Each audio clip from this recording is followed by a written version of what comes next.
What is going on in the Calgary real estate market? Record low levels of supply, rising prices, high net migration, fear, uncertainty.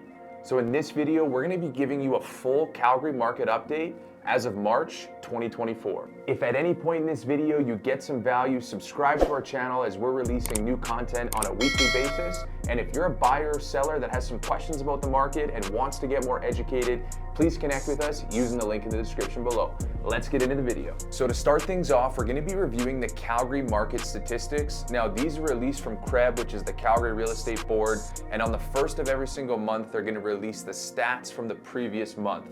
So as of this video in March, we are going to be reviewing the numbers for February so you can get a good gauge on what the numbers look like for the city of Calgary.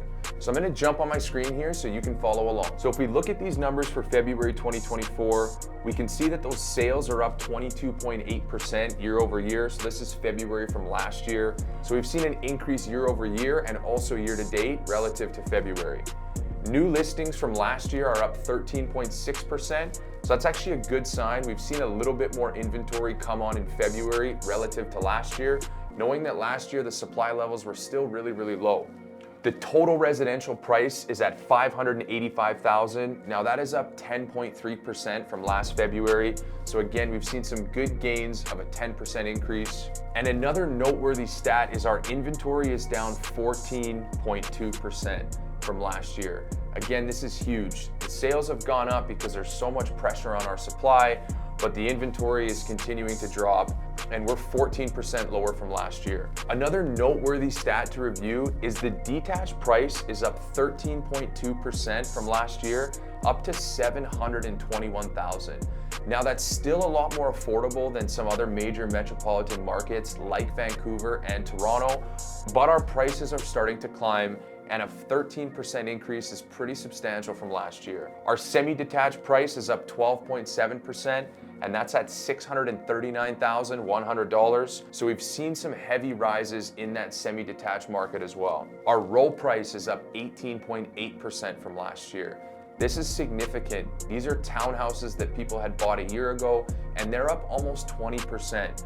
So just to put that in context for you, if someone bought a townhouse a year ago in February for $400,000, it's hovering around that $480,000 mark. And if it's a really nice townhouse in a good neighborhood, it could perhaps be even worth $500,000 because there's such a competitive landscape right now, and we're seeing multiple offers across the board on our townhouse product. Our apartment prices are up 17.2%, so we've seen some significant rises in that apartment sector, and the average price is sitting at around $330,000.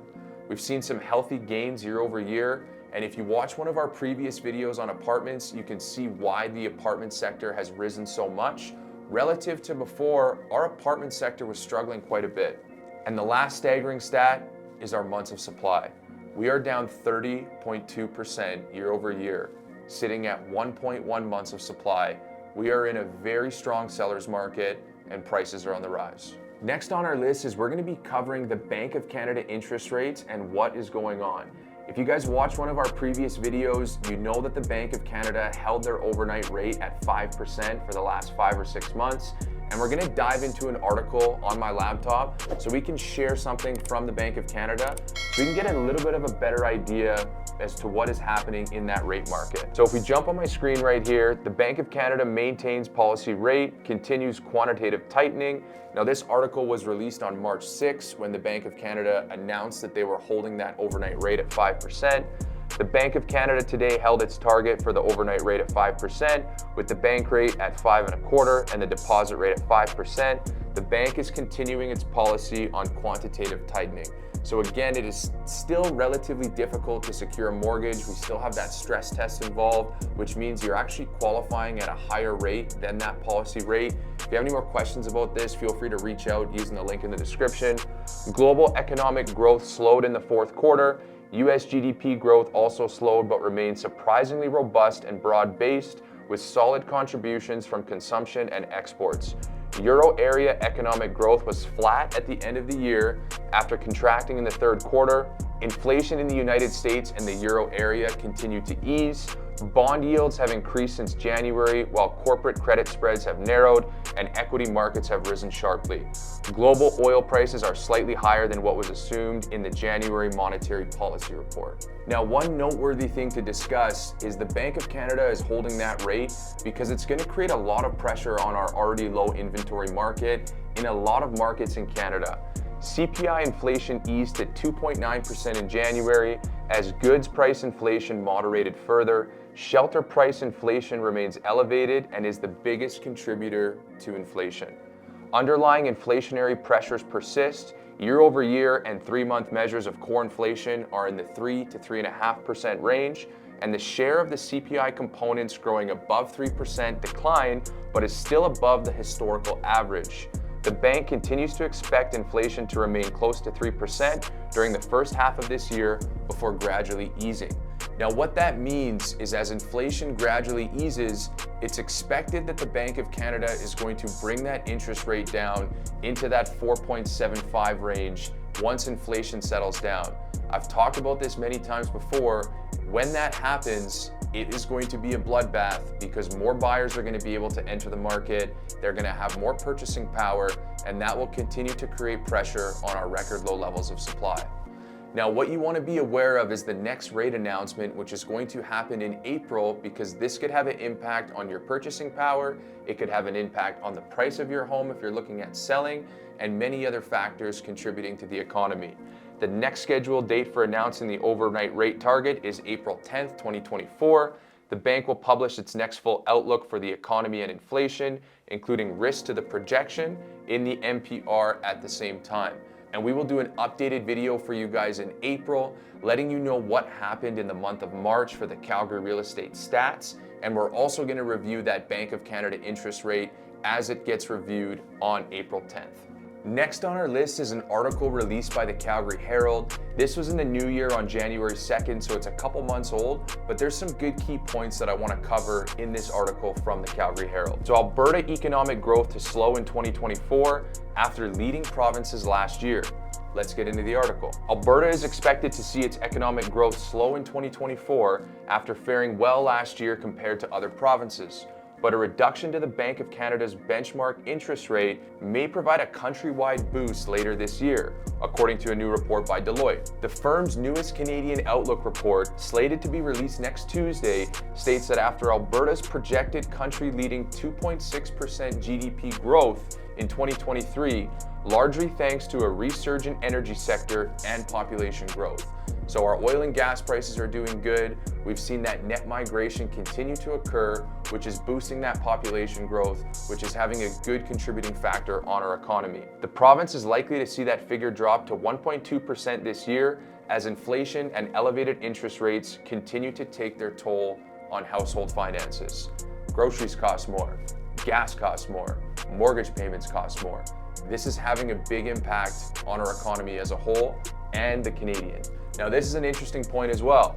While Alberta will still be near the top of the pack in growth among Canadian provinces, it's edged out of the top spot for expected growth by Prince Edward Island's projected 1.5%. That's partly due to the widening debt-to-income ratio among Alberta residents, topped only by BC and Ontario. That's going to have some impact, especially when we've seen such strength in the housing market recently and rents in the province going up quite strongly.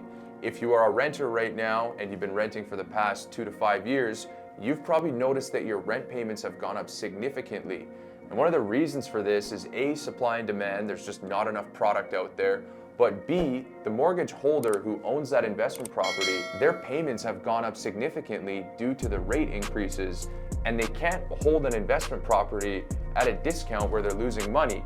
So if the rates are higher and the mortgage payment is higher, that is going to have an impact on our rents as well.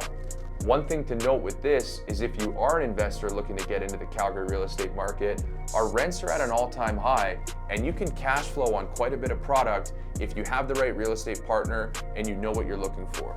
And lastly, in the report, which we've discussed before, the report predicts the Bank of Canada will begin to reduce its benchmark interest rate this year as inflation continues to trend downward, leading to stronger economic activity in the second half of 2024. So strap up your boots. When the interest rates go down, It's going to be a party in Calgary. Now, our last point in this article is relief unlikely for those renewing mortgages. The Bank of Canada hiked the cost of borrowing through 2022 and early 2023 in a bid to slow rising prices. The interest rate enters the new year at 5%, which we've obviously discussed, and they've been holding that overnight rate, 4.75 percentage points higher than it was in March 2022. That is a drastic upward spike in rise of interest rates. Despite predicting a reduction, the report notes that pre-pandemic ultra-low interest rates are unlikely to return and will continue to affect borrowing costs through 2024. I know a lot of people have been on the fence about buying a home because rates were so low during the pandemic, and people are expecting rates to go back down to 2 or 2.5%. They are not coming back to 2 and 2.5%. 5% is a pretty marginal area for interest rates relative to like the past 20 or 30 years.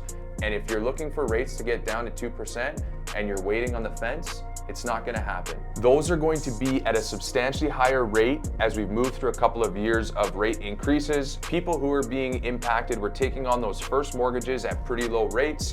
2019, 2020, 2021, 2022, rates were at like 2%, 2.5%. So they're going to be renewing at higher rates. So that really is going to be the strain that is going to be exerted in the economy. One of the things I can see happening with all of these mortgage renewals in 2024 through to 2026, those payments are going to be up significantly, but those people that are renewing are also going to have a significant equity gain. If the payments are a big shock for them and they don't want to sell and re-enter the market because maybe what they want to move into is going to cost more money, we could see sellers cashing out on equity and perhaps just moving outside of Alberta altogether. Another thing that we could see is people refinancing, pulling some of that money out of their home that's gone up so much in value and using that to re-enter the market and purchase an investment property. We will see what happens in the next 2 years, but these are my predictions. The last thing we're going to cover today is the CREB forecast. Now, this is done by a chief economist and released at the beginning of the year as to what the economic outlook looks like for the Alberta economy and also the Alberta real estate market. Now, I'm going to dive into this and go through a few key points. This is a very long report, and if you do want a copy of this, please send me an email and I'm happy to send this over. But let's dive into this as this was released in January, and we can kind of compare a little bit to see if what was predicted is actually happening right now.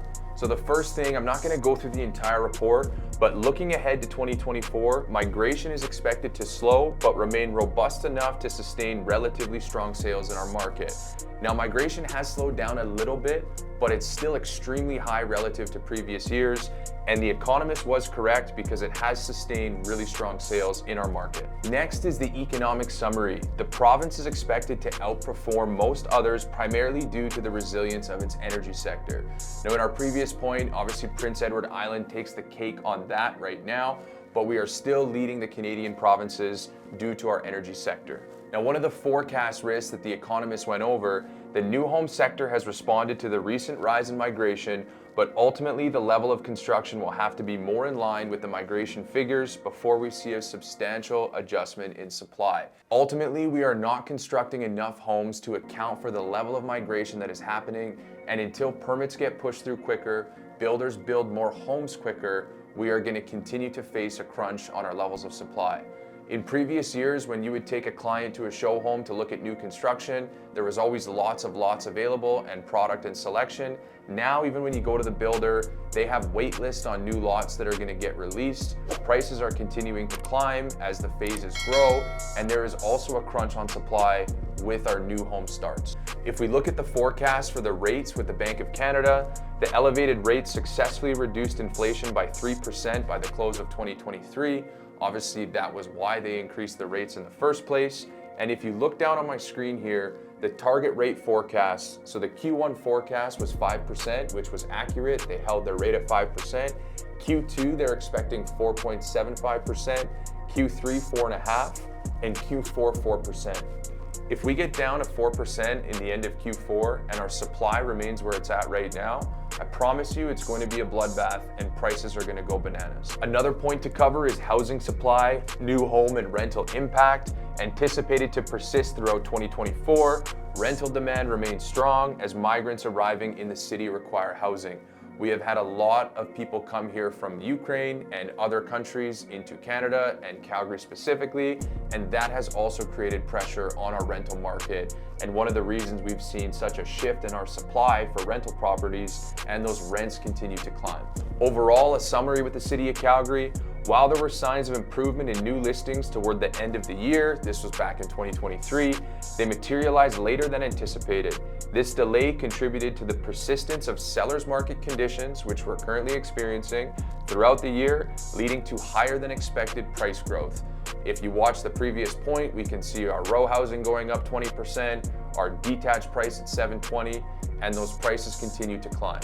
Next interesting point to cover is the note on compositional shifts. Now this is what are consumers in demand for and what does it look like in previous years? If you jump on my screen here and look at 2021, we were primarily selling detached homes. That was 61.5% of our market, and the row and semi-detached and apartment was obviously slightly lower. As you can see, prices continued to rise in 2022, and that shifted to 53% for our detached homes, and that created a little more pressure on our row and townhouse and apartment. Into 2023, we're only looking at 46.4% detached homes from last year, and that apartment sector rose up to 30%. So it'll be very interesting to see what the compositional shift looks like for 2024. And my prediction is the apartments are going to continue to go up. Same thing with our row houses and same thing with our semi-detached, because obviously with that benchmark price and the detached price at $720, it's a harder market to enter. And that's why we're seeing some more pressure on our multifamily product. Now I want to thank you guys for tuning into this video. Remember, if you got even an inch of value, do not forget to subscribe to this channel. We are going to be releasing awesome content every single week. If you're a buyer or seller looking to enter the market, even if you're 12 months away or you just have some questions, don't be afraid. We don't bite. Reach out to us using the link in the description below. My name is Riley Nichols, founder of the Bricks Real Estate Group, and we'll see you on the next one.